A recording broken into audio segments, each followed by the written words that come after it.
నిజంగా సార్ నేను 10 ఇయర్స్ నుంచి మార్కెటింగ్ ఫీల్డ్లో ఉన్నాను. సార్ని డైలీ సార్ మోటివేషన్ అని ప్రజెంటేషన్ వెళ్ళేదాన్ని నేను.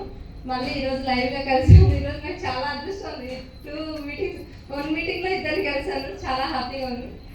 మీరు అన్నట్టు డ్రై ఫ్రూట్స్ ఇది పట్టుకొని వదలలేక చిన్న చిన్న ఇవే చూసుకొని ఈ థింగ్స్ దగ్గరే హ్యాపీ అయ్యి ఇది చాలా నట్టి ఉండిపోయాము. దీని నుంచి బయటికి వెళ్ళట్లేదు. ఇప్పుడు ఇందాక ఒక మాట అన్నారు ప్రియా గారు, ఏమన్నారంటే నాలాగా అవ్వచ్చు అండ్ లక్ష్మీ మ్యామ్ లాగా అవ్వచ్చు. నిజంగా బ్యూటిషియన్స్ మన అందరం బ్యూటిషియన్స్, కానీ లక్ష్మీ మ్యామ్ ఒక్కతే ప్రత్యేకంగా ఎందుకు ఇక్కడ ఉంది? ఎస్ఆర్నా నేను అందరికీ కావాలి, అందరికి ఇన్కమ్ కావాలి, అందరికి రికగ్నిషన్ కావాలి. అండ్ డ్రై ఫ్రూట్స్ అన్న సార్ అలా పట్టుకొని ఉన్నది, కోతి బయటకు వెళ్ళలేదు. ఎస్ సేమ్ మనం కూడా ఇంకా అప్డేట్ అవ్వాలి.